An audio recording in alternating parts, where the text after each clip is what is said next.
안녕하세요. 보타임의 미국 소식입니다. 7월 18일 헤드라인 뉴스를 전해드리겠습니다. 보타임의 오늘의 첫 번째 소식을 전해드리겠습니다. 도널드 트럼프 대통령 집권 말기에 밀리 합참의장을 비롯하여 군부에서 실제적인 쿠데타를 하였다는 주장의 책이 나왔습니다. 일전에 보도해드린 바와 같이 밥 우드월드와 로버트 코스타의 책인 퍼릴에 나오는 내용을 보면 밀리가 도널드 트럼프 대통령의 국군 통수권을 방해하기 위하여 각군 수뇌부들을 모아 도널드 트럼프 대통령 명령에 따르지 않을 것을 종용하였다고 전한 바가 있습니다. 이에 따라 오늘 척 그레슬리 아이오와주 상원의원과 짐 뱅크스 인디아나주 하원의원이 마크 밀리 합참의장에게 그 사실에 대한 답변을 촉구하고 나섰습니다. 만약에 그것이 사실이라고 하면 현직 있는 대통령의 명령을 차단하는 국가 반역에 해당하는 것입니다. 한편 마크 밀리는 도널드 트럼프 대통령한테 보고도 하지 않고 중국 인민해방군 최고사령관과 핫라인을 통하여 군사적인 밀담을 한 것으로 나타나 충격을 준 바가 있습니다. 이것이 사실로 밝혀져서 실제적으로는 밀리와 그에 참석하였던 각군 참모장들은 국가 반역죄에 해당하는 재판을 받아야 하나 민주라는 이름만 쓰고 있는 공산당이 미국 의회를 장악하고 있고 또한 그에 동조하여 같은 반역을 저지르고 있는 라이노들에 의하여 도널드 트럼프 대통령은 아무것도 할 수 없었던 사실에 대하여 상하원에서 밀리 합참의장에게 1차 답변을 촉구하였으나 아직은 아무런 답변이 없습니다. 따라서 지난 목요일 2차 질의서를 보냈으나 아직까지 답변이 없다고 하는데 이것은 분명히 미국 국가에 대한 반역 행위이기도 합니다. 밀리는 우드월드의 책에 보고된 대로 자신의 행동을 확인하기 위하여 사안을 보낸 의원들에게 대답하지 않을 것으로 전망되어지고 있습니다. 다음 소식입니다. 러시아가 가스 밸브를 잠그고 있는 가운데 프랑스와 독일이 참 참신한 아이디어가 나오고 있습니다. 청정에너지를 부르짖으며 그린딜 정책을 펼쳤던 이들이 오늘 발표한 내용을 보면 참 웃음밖에 나오지 않습니다. 프랑스 대통령은 에너지 위기를 대응하기 위하여 가로등을 앞으로 다 끄라고 명령하였다고 합니다. 한편 독일은 석탄으로도 모자라면 나무를 잘라서라도 난방을 하라고 이야기를 하고 있습니다. 독일의 경우에는 청정에너지, 운운하며 멀쩡한 원자력 에너지를 다 또 폐쇄를 하였습니다. 이들이 정치적인 이익을 위하여 프로파간다를 써왔던 것들이 지금은 역풍을 맞고 있는 것입니다. 결과적으로 그 모든 부담은 국민들 몫입니다. 이런 사회주의적인 인기 위주의 정치가들을 뽑은 유권자들도 책임이 큽니다. 그러한 선전에 부안해동하여 따라가는 사람들이 불쌍한 것이 아니고 그들이 따라간 결과가 오늘날 이런 현상으로 나타나고 있습니다. 희미한 가로등불 밑에 장작나무 잘 때 보십시오. 다음 소식입니다. 조 바이든이 2016년도 포로셴코 전 우크라이나 대통령을 그때 당시 암살 협박을 한 것으로 나타나고 있습니다. 오늘 OAN 보도에 의하면 2016년도 도널드 트럼프 대통령이 당선을 되자 조 바이든이 개인적으로 포로셴코 우크라이나 대통령에게 전화를 걸어 만약에 당신들이 도널드 트럼프 대통령에게 돈을 요구한다고 하면 내가 당신을 암살할 것입니다 하고 말한 녹취가 오늘 공개가 되고 있습니다. 이들이 우크라이나를 통하여 돈 세탁을 하며 여러가지 부정 비리를 저지른 것으로 보여지고 있는 가운데 도널드 트럼프 대통령에게 포로셴코가 우크라이나 지원금을 부탁하게 되면 도널드 트럼프 대통령이 그 사실을 들여다볼 것이고 그렇게 되면 자기들의 우크라이나에서 행한 행위들이 발각이 되기 때문에 포로셴코 우크라이나 대통령을 협박한 것으로 나타나고 있습니다. 정치 마피아라고 말은 들어봤지만 그때 당시 부통령직까지 지낸 사람이 우호적인 관계를 유지하고 있는 상대 나라의 대통령을 죽이겠다고 살해 협박을 한 것은 이해가 가지 않을 정도입니다. 따라서 이 민주당과 조 바이든은 일반적인 서구의 민주당이 아닙니다. 바로 공산주의입니다. 암살, 숙청 이것이 바로 공산주의의 가장 전형적인 정적을 제거하는 방법이기 때문입니다. 미국 민주당이 변절된 이유가 바로 이것입니다. 원래 민주당은 소수자와 노약자 또는 소외된 자들의 목소리를 대변하며 사회의 저소득층의 인권을 대변하여 왔습니다. 그러나 민주당이 한 20년 전부터 바뀌기 시작하였는데 바로 이런 자들이 민주당 수뇌부에 자리에 갖고 앉아서 정치적인 견해가 다르거나 반대 목소리를 내며 살해 위협을 한 것으로 보여지고 있습니다. 외교 관계가 있는 다른 나라의 대통령을 살해 위협을 하는 미국의 부통령이었습니다. 다음 소식입니다. 테드 크루즈 상원 의원이 자신의 쇼인 Verdict with Ted 크루즈라는 프로그램에서 동성결혼을 합법화한 미국 대부분의 결정은 분명히 잘못된 것이라고 오늘 비난을 하고 있습니다. 따라서 그는 대법원이 각 주가 동성결혼을 동의하거나 또는 반대하는 의견을 내고 있는 마당에 대법원이 개입하여 그것을 허용한다고 결정해버림으로써 각 주의 다양성을 해쳤다고 합니다. 이는 엄청난 파장을 몰고 올 것을 예상하고 있다고 하며 대법원을 비난하고 나섰습니다. 다음 소식입니다. 벌스 박사가 토니 파우치 박사를 버스 아래로 오늘 던져버렸습니다. 그것은 바로 오늘 벌스 박사가 코로나 바이러스는 감염을 최대한 활성화하여 준비된 상태에서 나왔다고 이야기를 하고 있습니다. 일반적인 코로나 바이러스는 감염이 되는데 짧게는 몇 개월, 활성화가 되는데 몇 년이 걸린다고 합니다.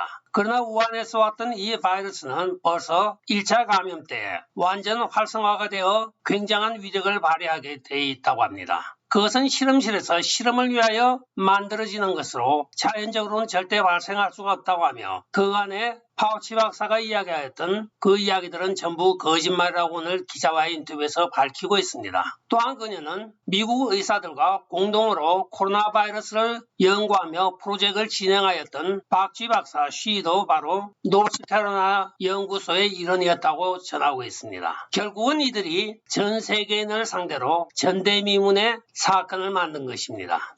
다음 소식입니다. 도널드 트럼프 대통령이 임명한 연방판사가 공군에서 백신을 맞지 않은 사람들에 대하여 강제 전역하는 것을 금지하는 25페이지 분량의 판결을 하였습니다. 오하이오 남부 연방지방판사인 매튜 맥팔랜드는 진지한 종교적인 신념 때문에 면제를 원하는 예방접종을 받지 않은 공군 현역에 대하여 사령부의 징계 절차를 중지하라고 명령하였습니다. 판사는 이것을 중지시킨 이유가 종교 면제 신청에 불과 1%에 해당하는 승인만 하고 99%를 하지 않는다고 하는 것은 잘못되어 있다고 판단을 한 것입니다. 이것은 리버티 카운슬이라고 하는 비영리 재단법인이 공군 장병들을 대신하여 단체 소송을 하여 오늘 받아낸 승소이기도 합니다. 맥팔랜드 판사는 도널드 트럼프 대통령이 임기 말기에 임명한 연방판사입니다. 한편 리버티 카운슬의 의장인 맷 스테이븐은 어떤 군인도 국가에 대한 봉사와 신에 대한 봉사 사이의 선택을 강요받아서는 안 됩니다고 이야기를 하고 있습니다.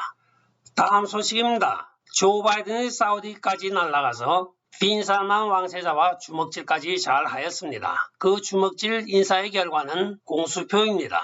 오늘 사우디 외무상이 밝힌 바에 따르면 자기들은 증산할 계획도 없고 충분히 시장 균형에 맞춰서 증산을 하고 있다고 전하고 있습니다. 조 바이든이 그 사실을 몰랐을 리가 없죠. 일종의 정치적인 제스처에 불과합니다. 미국 국민들 여론이 좋지 않자 나는 사우디까지 가서 이렇게 노력하였습니다 하는 것으로 끝입니다. 그 피리어드를 찍은 다음에 이들이 과연 다음에 어떤 정치적인 행보를 할지 조 바이든 행정부의 뒷배경이 궁금하기도 합니다. 한편 이란에는 1조 달러를 약속하였는데 아직도 이란 혁명 수비대들은 그들의 사령관인 솔레이마니가 이라크에서 암살당한 사건을 잊지 않고 복수를 다짐하고 있습니다. 미국의 많은 전직 관료들을 살해 협박을 하고 있는 이란에게 그 문제를 해결하지 않고 돈을 먼저 퍼주겠다고 하는 조 바이든의 행정의 배후도 궁금합니다. 오바마 때 400억 달러를 현금으로 파레트제로 공수하여 그 가운데 음모론에 의하면 250억 달러가 우크라이나로 넘어갔다고 전해진 바가 있습니다. 이번에 1조 달러면 얼마가 그쪽으로 갈까요? 많은 것을 생각하게 합니다.